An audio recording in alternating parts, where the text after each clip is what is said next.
ನಮಸ್ಕಾರ ಎಲ್ಲರಿಗೂ. ನಾನು ನಿಮ್ಮ ಯಶ್ವಿತಾ. ನಾನಿವತ್ತು ತೋರಿಸ್ಕೊಡ್ತಾ ಇರೋದು ಬೀಟ್ರೋಟ್ ಪಲ್ಯ ಹೆಂಗೆ ಮಾಡೋದು ಅಂತ ತೋರಿಸ್ಕೊಡ್ತಾ ಇದ್ದೀನಿ. ತುಂಬ ಟೇಸ್ಟಿಯಾಗಿರುತ್ತೆ. ಈ ಥರ ಮಾಡಿದ್ರೆ ಮಕ್ಕಳಿಗೂ ಕೂಡ ತುಂಬ ಇಷ್ಟ ಆಗುತ್ತೆ. ನಾನು ಬೀಟ್ರೋಟ್ ಪಲ್ಯ ಮಾಡೋದಕ್ಕೆ 3 ಬೀಟ್ರೋಟ್ ತೊಗೊಂಡಿದ್ದೀನಿ, ಚಿಕ್ಕದಾಗಿ ಕಟ್ ಮಾಡಿ ಇಟ್ಕೊಂಡಿದ್ದೀನಿ. ಆಮೇಲೆ 2 ಈರುಳ್ಳಿ ತೊಗೊಂಡಿದ್ದೀನಿ, ಬೆಳ್ಳುಳ್ಳಿ ಚಿಕ್ಕದಾಗಿ ಕಟ್ ಮಾಡಿ ಇಟ್ಕೊಂಡಿದ್ದೀನಿ, ಕೊತ್ತಂಬರಿ ಸೊಪ್ಪು, ಕರಿಬೇವು ಮತ್ತು ಮೆಣಸಿನ್ಕಾಯಿ ತೊಗೊಂಡಿದ್ದೀನಿ 2 ಅಥವಾ 3 ತೊಗೊಳ್ಳಿ.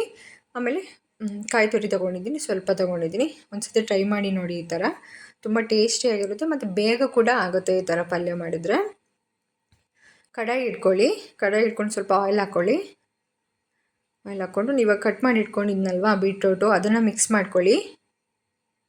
ಚೆನ್ನಾಗಿ ಮಿಕ್ಸ್ ಮಾಡಿ ಇದನ್ನು ಒಂದು 15 ಮಿನಿಟ್ಸು ಬೇಯಕ್ಕೆ ಬಿಡಬೇಕು. ನಾವು ನೀಟಾಗಿ ಬೇಯಬೇಕು. ಇದು ನೋಡಿ, ಮುಚ್ಚಿ ಇಡಿ, ಒಂದು 15 ನಿಮಿಷ ಬಿಡಿ. 15 ನಿಮಿಷ ಬಿಟ್ಟಿದ್ದೀನಿ ನಾನು. ಇವಾಗ ನೋಡಿ, ಓಪನ್ ಮಾಡೋಣ. ಚೆನ್ನಾಗಿ ಬೆಂದಿದೆ ಇದು. ಇವಾಗ ಇದನ್ನು ಇನ್ನೊಂದಕ್ಕೆ ಶಿಫ್ಟ್ ಮಾಡ್ಕೊಳ್ಳಿ. ಆಮೇಲೆ ಅದೇ ಕಡೆಗೆ ಪಲ್ಯಕ್ಕೆ ಎಷ್ಟು ಬೇಕು ಅಷ್ಟು ನೋಡಿಕೊಂಡು ಆಯಿಲ್ ಹಾಕ್ಕೊಳ್ಳಿ. ಆಮೇಲೆ ಸಾಸಿವೆ ಹಾಕ್ಕೊಳ್ಳಿ. ಸಾಸಿವೆ ಸಿಡ್ಮೇಲೆ ಕಟ್ ಮಾಡಿ ಇಟ್ಕೊಂಡಿದ್ನಲ್ಲ ಈರುಳ್ಳಿ, ಅದೆಲ್ಲ ಮಿಕ್ಸ್ ಮಾಡ್ಕೋಬೇಕು. ಹಾಕ್ಕೊಂಡು ಫ್ರೈ ಮಾಡ್ಕೋಬೇಕು. ಮೆಣಸಿನ್ಕಾಯಿ ಹಾಕ್ಕೊಳ್ಳಿ, ಕರಿಬೇವು ಹಾಕ್ಕೊಳ್ಳಿ, ಬೆಳ್ಳುಳ್ಳಿ ಹಾಕ್ಕೊಳ್ಳಿ. ಇದು ನೀಟಾಗಿ ಫ್ರೈ ಆಗಬೇಕು ಈ ಥರ ನೋಡಿ. ಆಮೇಲೆ ಈರುಳ್ಳಿ ಹಾಕ್ಕೊಳ್ಳಿ. ಚಿಕ್ಕದಾಗಿ ಕಟ್ ಮಾಡಿ ಇಟ್ಕೊಂಡಿದ್ದೆ ಈರುಳ್ಳಿ ನಾನು. ಅದನ್ನು ಮಿಕ್ಸ್ ಮಾಡಿಕೊಂಡು ಫ್ರೈ ಮಾಡ್ಕೊಳ್ಳಿ. ನೀಟಾಗಿ ಫ್ರೈ ಆಗಬೇಕು ಎಲ್ಲನೂ ನೋಡಿ. ಈ ಥರ ನೀಟಾಗಿ ಫ್ರೈ ಮಾಡ್ಕೋಬೇಕು. ಆಮೇಲೆ ಕೊತ್ತಂಬರಿ ಸೊಪ್ಪನ್ನು ಮಿಕ್ಸ್ ಮಾಡ್ಕೊಳ್ಳಿ. ಕಟ್ ಮಾಡಿ ಇಟ್ಕೊಂಡಿದ್ದು ಮಿಕ್ಸ್ ಮಾಡಿದ್ಮೇಲೆ ಸ್ವಲ್ಪ ಉಪ್ಪು ಹಾಕ್ಕೊಳ್ಳಿ. ಪಲ್ಯಕ್ಕೆ ಎಷ್ಟು ಬೇಕು ನೋಡಿ ಹಾಕ್ಕೊಳ್ಳಿ. ಆಮೇಲೆ ಕಾಯಿ ತುರಿ ಆ್ಯಡ್ ಮಾಡ್ಕೊಳ್ಳಿ.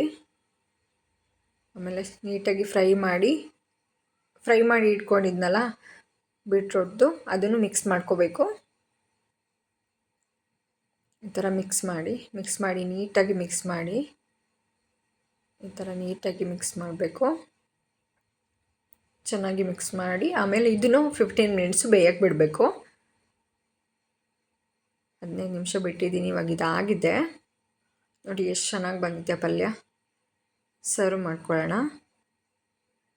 ತುಂಬ ಟೇಸ್ಟಿಯಾಗಿರುತ್ತೆ, ತುಂಬ ಚೆನ್ನಾಗಿ ಬರುತ್ತೆ ಪಲ್ಯ, ಬೆಂದಿರುತ್ತೆ ಎಲ್ಲನೂ ನೋಡಿ. Thank you for watching.